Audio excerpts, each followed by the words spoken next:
Irmãos, nós vamos ler duas referências. Uma referência a 1 Coríntios, capítulo 3, e a outra Romanos, capítulo 12. São duas cartas, 1 Coríntios e Romanos, escritas pelo mesmo autor, Paulo. Ele escreve a duas igrejas diferentes. Na primeira, a igreja de Corinto, é uma igreja que logo no primeiro capítulo ele elogia e diz que nenhum dom espiritual falta àquela igreja. Prova da aceitação de Deus deles. Mas ele vai tecer um comentário a respeito dessa igreja que a gente vai falar um pouquinho no capítulo 3. Já na igreja de Roma, capital ocidental do império, porque Roma tinha duas capitais, tinha uma capital no Oriente, que era Constantinopla, e tinha Roma no Ocidente. Era uma igreja formada por grupos muito diferentes, pessoas muito diferentes.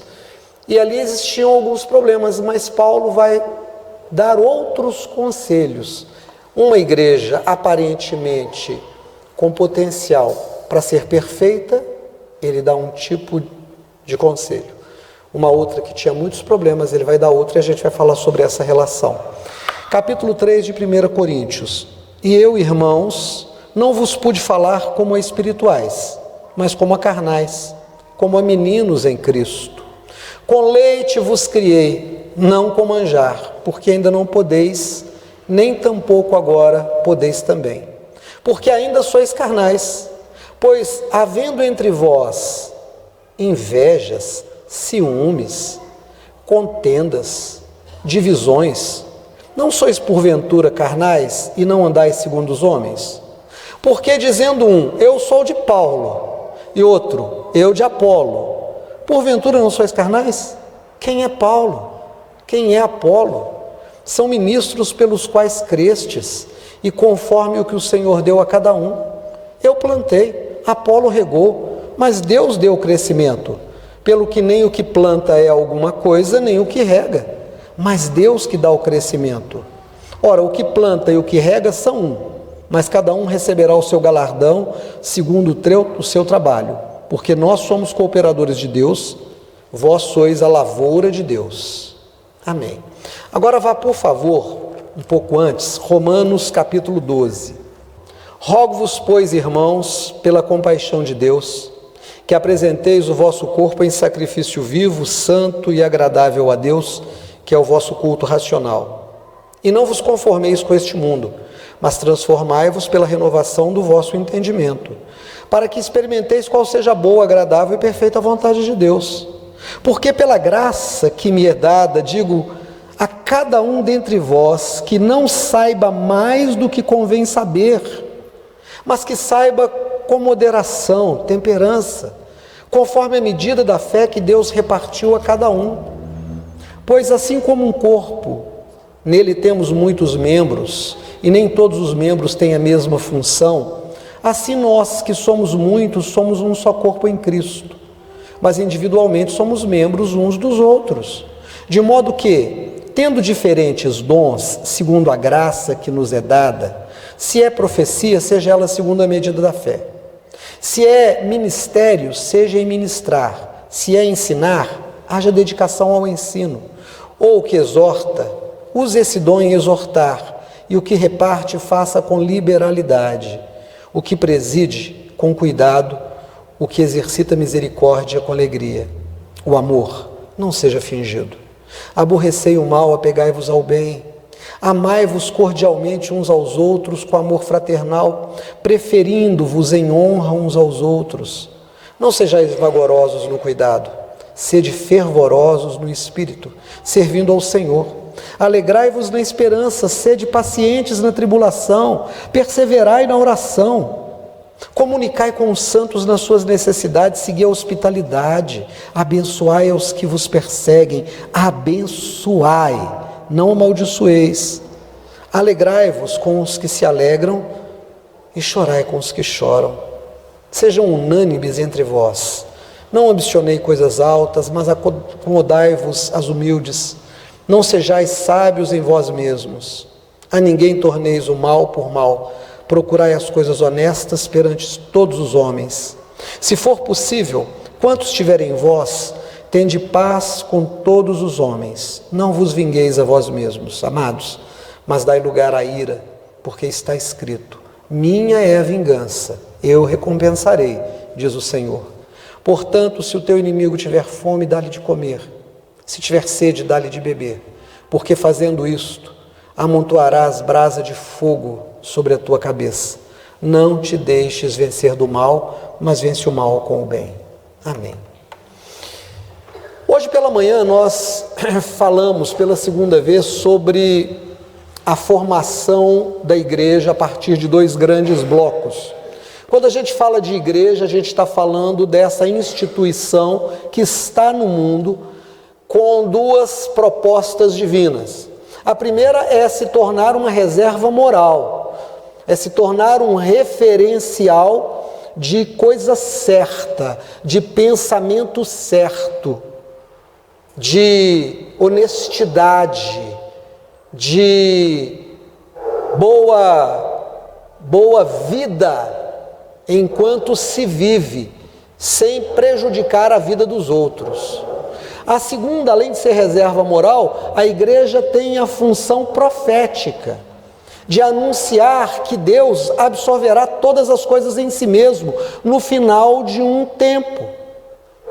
A igreja sabe da volta de Jesus, e a volta de Jesus, ela sela a civilização como nós a conhecemos, é o fim da vida humana como nós a conhecemos, e o começo de uma vida nova, não mais como estrutura biológica, carente da alimentação que vem da terra, mas um corpo para cada um, eterno no próprio Deus, onde nos alimentaremos do próprio Deus, onde não haverá mais dor, não haverá mais doença.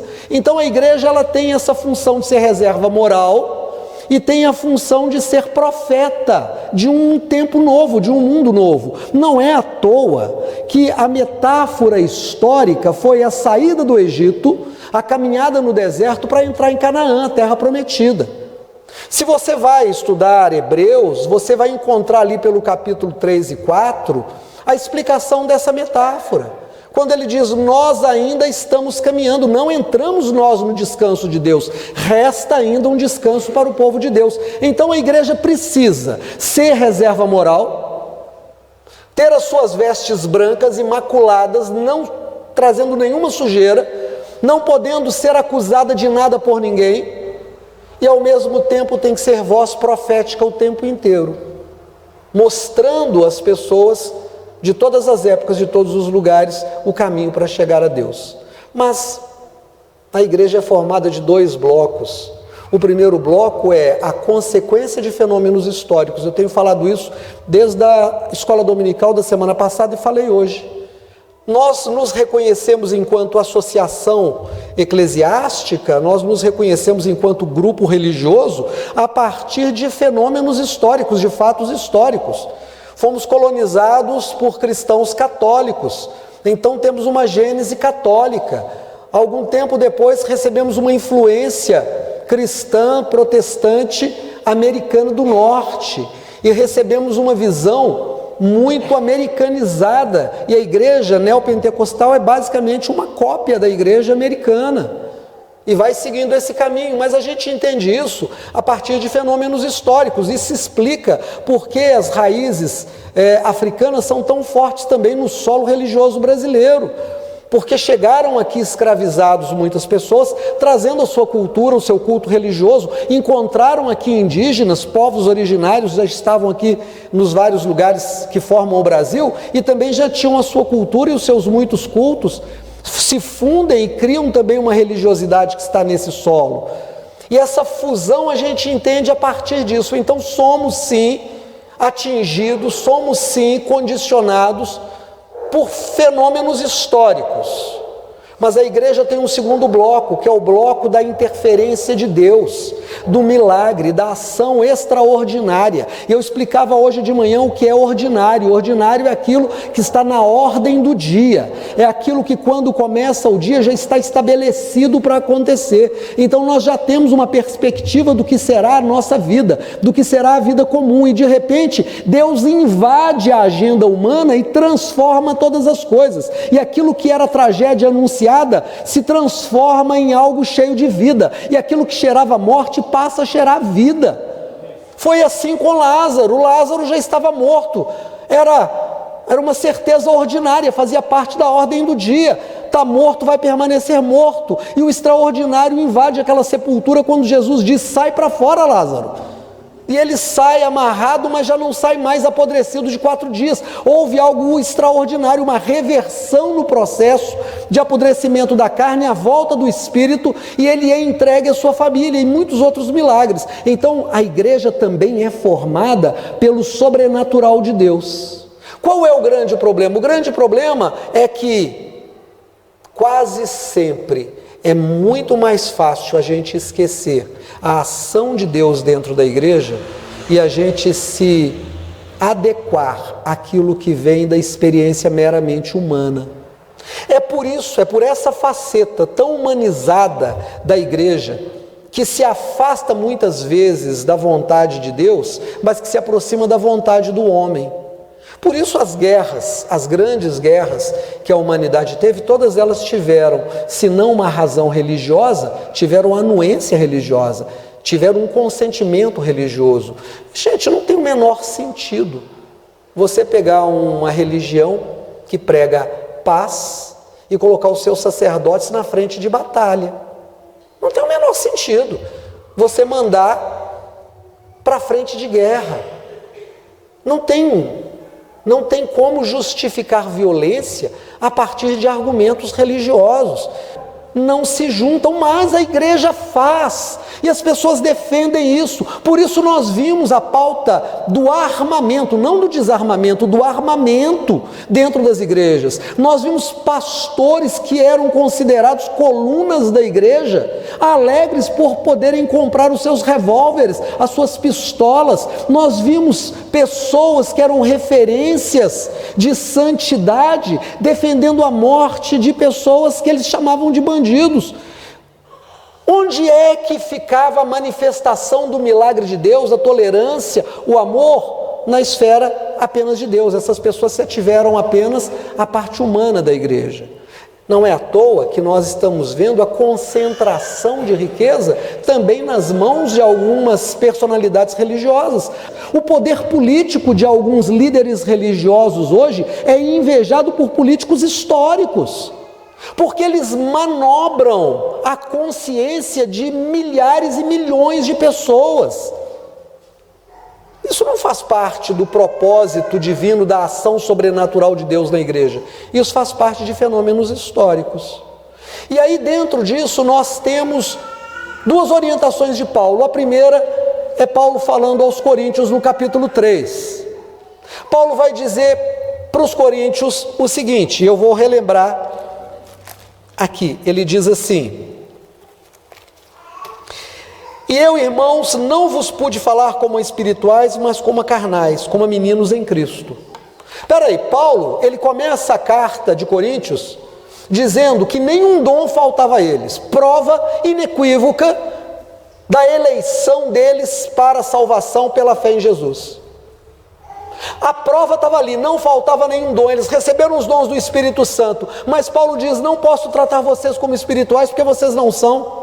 Vocês têm todos os dons espirituais, falam em línguas, vocês têm revelações, vocês têm visões, vocês têm os dons de cura, vocês têm profecias, vocês têm palavra poderosa, mas vocês são carnais.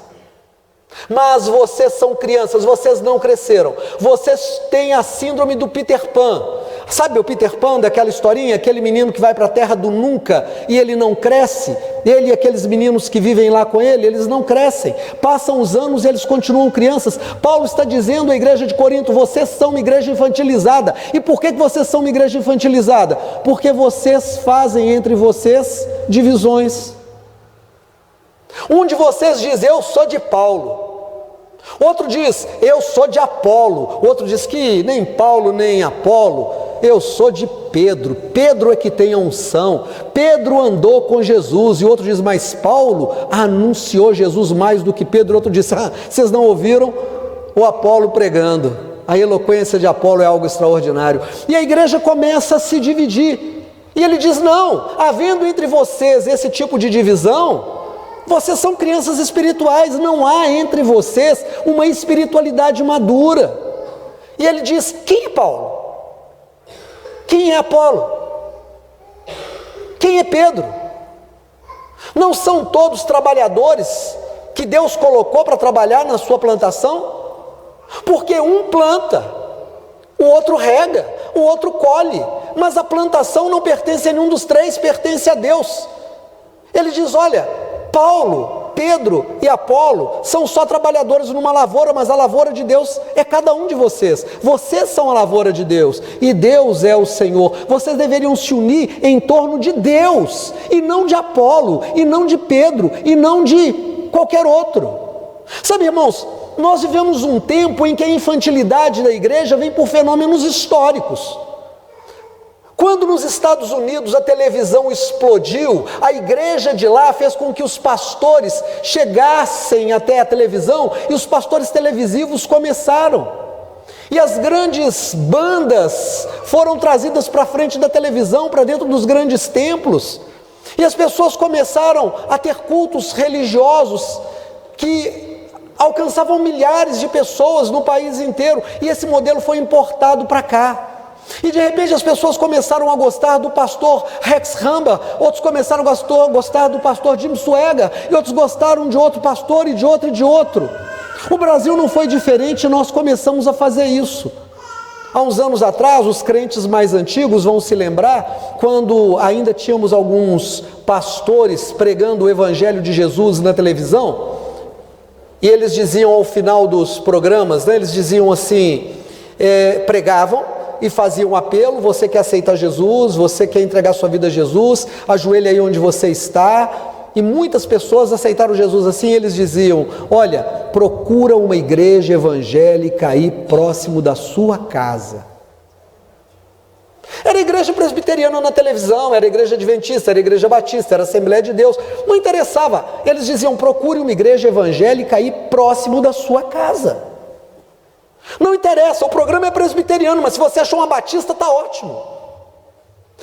O programa é batista, mas você achou a Assembleia de Deus, vai lá, fica lá. E de repente o que é que nós temos hoje?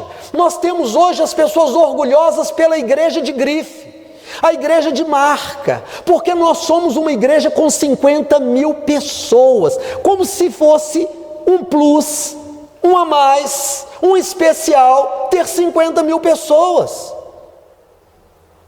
E aí eles fazem os seus programas e dizem, procure uma das nossas igrejas perto da sua casa. Não serve qualquer igreja, tem que ser da nossa missão, da nossa filial. Você precisa aceitar Jesus na igreja batista e ir para a igreja batista. Você precisa aceitar na igreja presbiteriana e estar na igreja presbiteriana. Nós temos uma igreja aí pertinho de você.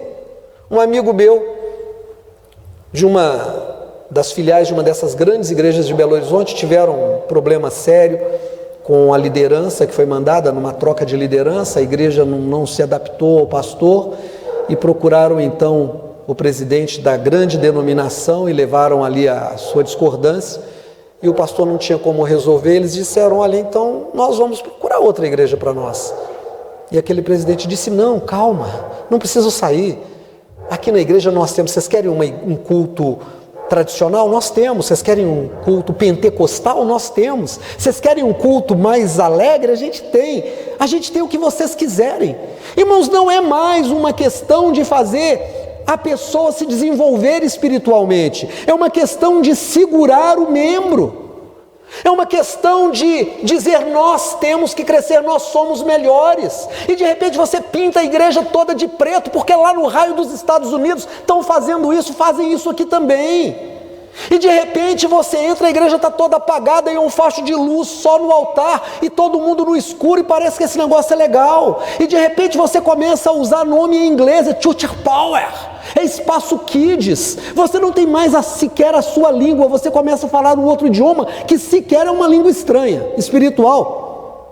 É uma desidentidade, é uma desvinculação da sua própria identidade. É você perdendo a referência de quem você é como povo. Isso é fenômeno histórico dentro da igreja.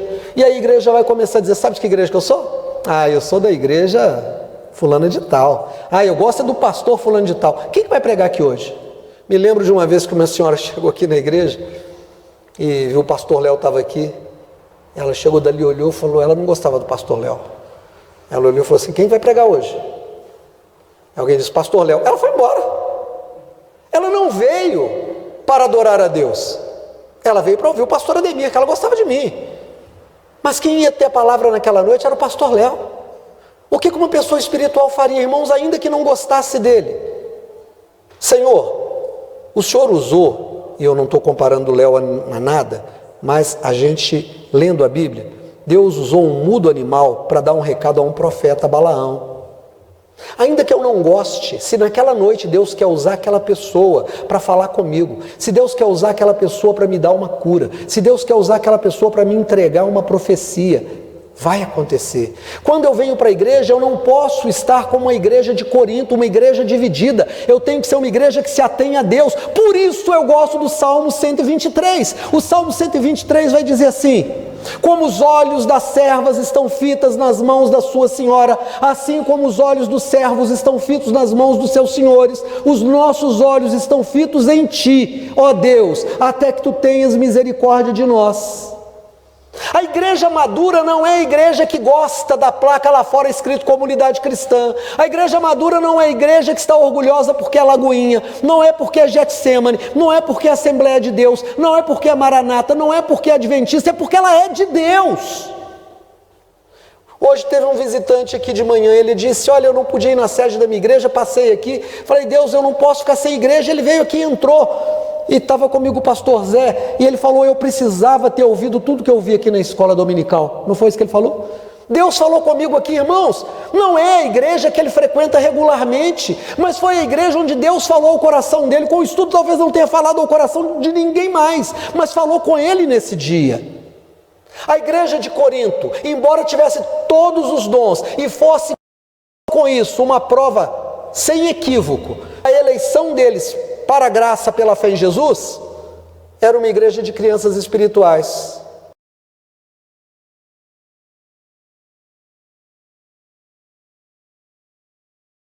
A igreja de Roma é uma outra igreja, irmãos. Olha o que Paulo vai dizer com a igreja de Roma, por favor. Volta aí, daqui a pouco a gente lê. Hoje eu perguntei para a igreja na escola dominical, se o segundo bloco de formação da igreja é o espaço da manifestação da divindade, do sobrenatural de Deus, do extraordinário, onde é que Deus atua na vida de um ser humano? E o pastor Zé respondeu, junto com outras pessoas, na consciência. Sim, na mente. O que é a mente? É a forma de ver todas as coisas. Paulo vai dizer assim para nós logo no começo, olha o que ele diz aqui: rogo-vos, pois, irmãos, pela compaixão de Deus, que apresenteis o vosso corpo em sacrifício vivo, santo e agradável a Deus, que é o vosso culto racional. Irmãos, olha para mim, por favor. Português. O que é concordância numérica? É a relação entre plural e singular, não é? Vamos pensar nessa frase que nós lemos aqui? Olha lá. Rogo-vos, pois, irmãos, é plural ou é singular? Plural. Pela compaixão de Deus, que apresenteis o vosso corpo. É plural ou singular? Então Paulo errou na concordância numérica? Rogo-vos, pois, irmãos, pelas misericórdias de Deus, que apresenteis os vossos corpos. Não é isso? Mas ele não está falando do corpo físico. Rogo-vos, irmãos, todos, que apresenteis o vosso corpo, igreja. Ele não está falando que você tem que apresentar o vosso corpo. Tem gente que vai falar assim, você tem que manter o seu corpo em santidade. Você não pode cortar o cabelo, tem que cortar o cabelo, você tem que fazer barba. Não, ele não está falando do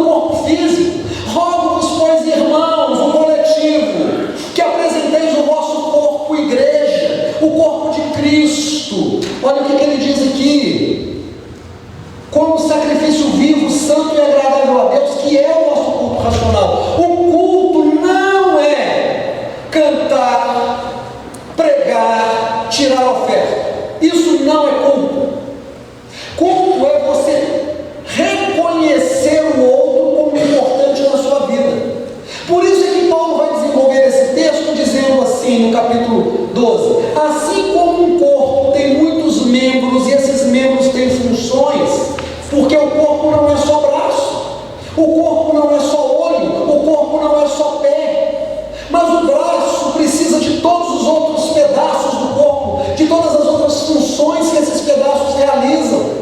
Ele vai dizer assim: nós na igreja somos parte de um corpo que presta serviço a todos. E se eu sou parte de um corpo e eu presto serviço a todos, eu preciso estar no corpo o tempo todo prestando esse serviço. Irmão, o que aconteceria se amanhã de manhã, segunda-feira, o seu estômago resolvesse não trabalhar? Não, hoje eu não vou trabalhar. Você toma um café e se dana. O que aconteceria se o seu fígado resolvesse parar de processar tudo que ele processa, de metabolizar tudo que ele metaboliza? O que aconteceria se o seu rim realmente parasse e você tivesse que sair correndo para fazer hemodiálise? O seu corpo tem que funcionar o tempo todo. Tem que funcionar o olho, tem que funcionar a boca, tem que funcionar a perna, tem que funcionar o músculo, tem que funcionar a veia que abre e fecha para passar mais e menos sangue. Tem que funcionar tudo simultaneamente, sinergicamente, sistemicamente. Paulo vai dizer que nós na igreja somos maduros quando nós entendemos que nós estamos aqui sendo servidos, mas nós estamos aqui para servir. Olha o que ele vai dizer a esse respeito. Essa é uma igreja madura. Ele chama a consciência, Deus falando. A igreja madura é uma igreja que Deus fala. E Deus fala o quê? Primeira coisa, olha o que ele fala aqui. Verso 3: pela graça que me é dada, digo a cada um dentre vós, não saiba mais do que convém saber, mas saiba com temperança, com moderação, conforme a medida da fé que Deus repartiu a cada um. Irmão, não se ache. Olha para mim, por favor. A primeira coisa que Paulo vai dizer é que uma igreja espiritual, ninguém se acha melhor do que ninguém. O pastor não é melhor do que a zeladora da igreja. O pastor pode perfeitamente fazer qualquer serviço da igreja sem que isso diminua a sua função pastoral. Qualquer irmão é importante na igreja. Não existe um irmão que é menos importante porque ele é pobre, porque ele não sabe falar, porque ele não estudou. Não é importante um irmão que ganhou mais dinheiro e chegou com um carro importado. Não é mais abençoado quem comprou uma casa de 2 andares. Não é mais abençoado na igreja quem tem mais dinheiro. Isso é mentira. Pode até ter mais dinheiro e ser abençoado, mas uma coisa não está diretamente ligada à outra. Você pode ter muito dinheiro e não ter bênção nenhuma, e a sua riqueza ser a grande provação da sua vida, porque você não vai dar conta dela, vai se tornar uma pessoa avarenta, orgulhosa, violenta, mentirosa, desumana. Às vezes aquilo que você chama de bênção na vida do outro é na verdade a grande maldição da vida dele. Então Paulo diz: a primeira coisa que tem que saber é: você não é melhor do que ninguém, mas também ninguém é melhor do que você, porque somos todos servos. Há muitos anos atrás eu li ou ouvi alguém dizendo: é esquisito quando um pastor é apresentado, eis aqui o grande servo de Deus, fulano de tal. Se é servo, não é grande. Irmão, se é servo, serve, não tem como ser grande, é servo. Servo tem tudo o mesmo tamanho, todos o mesmo tamanho. A segunda coisa, eu não vou falar de uma por uma, mas eu vou falar de grandes eixos. O outro grande eixo que Paulo vai falar aqui, presta atenção, ele diz assim, verso 6: de modo que tendo diferentes dons, segundo a graça que nos é dada, se é profecia, seja segundo a medida da fé, se é ministério, seja ministrar, e ele vai dizer: ache seu ministério na igreja, por favor, olha para mim em nome de Jesus, entenda, Deus te trouxe à igreja para que você tenha um trabalho na igreja. Não se faça alguém sem um trabalho. A igreja não é um lugar onde você vem assistir o culto. Eu vou assistir o culto porque eu gosto de ouvir o pastor Zé pregar. Eu vou assistir o culto porque eu gosto de ouvir o Tiago cantar.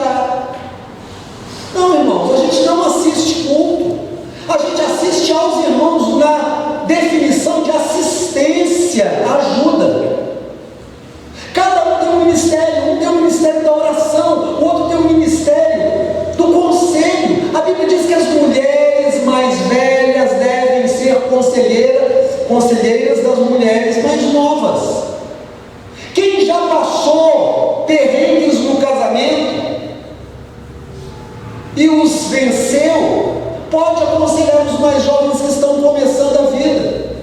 Quem já passou por perseguição, quem já passou por desemprego, quem já passou por doença, pode chamar alguém e dizer assim: olha, eu vou te dar um conselho, é difícil, mas isso passa. Cada um de nós tem um ministério. Algumas pessoas são levantadas na igreja para socorrer financeiramente. Não precisa vir na igreja e dizer assim: tem uma cesta básica para dar para o fulano. Deus te levanta para ser aquela pessoa que vai fazer isso e ninguém vai saber. Você foi lá e ajudou, ninguém vai saber. A segunda coisa é essa. A primeira é: não se ache. A segunda é: ache o seu ministério na igreja. Não esteja apenas ocupando o banco da igreja. Visite, ore, interceda, sirva na igreja. Terceiro eixo, Paulo diz aqui, verso 9: o amor não seja fingido. Aborrecei o mal e apegai-vos ao bem. Amai-vos cordialmente uns aos outros com amor fraternal, falando em honra uns dos outros. Não sejais vagarosos no cuidado, mas sede fervorosos no espírito, servindo ao Senhor. O amor seja sem fingimento. Amor não é sentimento. Amor é prestação de serviço. Não adianta você dizer que ama alguém e não se importar com esse alguém. Não adianta você falar que ama um Deus invisível e não se importar com o sofrimento de irmãos visíveis. E aí eu faço a pergunta: quem é seu irmão? Quem é o irmão com quem você tem que se importar? Você tem que se importar com o irmão da igreja. Você tem que se importar com o vizinho. Você tem que se importar com o parente. Você tem que se importar com o colega. É aquele que precisa de você. Porque somos todos filhos de Deus. Irmão, olha para mim em nome de Jesus. Somos todos filhos de Deus. Somos todos filhos de Deus. Não são apenas os evangélicos que são filhos de Deus. Os católicos são filhos de Deus. Os umbandistas são filhos de Deus. Os islâmicos são filhos de Deus. Os sem religião são filhos de Deus. Nós precisamos prestar a nossa solidariedade. O nosso amor não pode ser fingido. Eu não posso dizer que amo apenas os da minha fé. Eu preciso estar pronto a servir a todo aquele que eu puder servir. Amor é serviço. E por fim, para a gente terminar, para passar para a ceia, Paulo vai dizer assim, presta atenção no verso 18 e 19: se for possível, quando estiver em vós, tende paz com todos os homens, não vos vingueis a vós mesmos, amados. Olha, os últimos 4 anos foram marcados por uma legitimação da violência dentro da igreja. E sabe o que sobrou desses 4 anos? Ainda um país muito dividido. Ainda um país onde ficou um gosto amargo de bilis na boca das pessoas. Pessoas de esquerda não são de Deus, vão para o inferno. Pessoas da direita que vão para o inferno. A igreja não comporta isso. Isso não serve para Jesus. Não vos vingueis a vós mesmos, no que depender de vós, tende paz com todos os homens. Jesus é o príncipe da paz, ele não é o príncipe das armas. E quando um deputado federal falou que se Jesus estivesse aqui ele teria uma arma, e esse menino diz que é crente, eu até acredito que ele é membro de uma igreja sobre o aspecto fenômeno histórico, mas que não tem nenhuma relação com a presença de Deus na igreja, porque Jesus não teve armas, não teria armas e não usaria armas e não usa armas. A arma que Deus pôs em Cristo Jesus para a igreja é: não vos vingueis a vós mesmos, no que depender de vós, tende paz com todos os homens. Então, irmãos, não há espaço na igreja para ficar com raiva de ninguém. Raiva é uma coisa que a gente tem que tirar do coração da gente. O desejo de vingança, a raiva, a ira acumulada dentro do coração faz com que a pulsão de morte acelere o processo de morte. e ele começa a desligar sistemas de suporte de vida. É como se você trouxesse a morte antes da hora para você mesmo. Ela vai chegar em algum momento, ela tem a hora de chegar, mas você antecipa isso. Então a Bíblia vem e diz assim: não vos vingueis a vós mesmos, no que for possível você viva em paz, porque quando você escolhe a paz, o perdão, você traz vida para o seu corpo, para a sua mente, você prolonga os seus dias. Não é à toa que a Bíblia diz que a alegria do Senhor é a nossa força e que a alegria formoseia o rosto. Você rejuvenesce, você promove cura, você tira a amargura e põe alegria, e o Espírito Santo prolonga os seus dias, e tudo que você faz dá certo. Amém? Vamos passar a ceia do Senhor.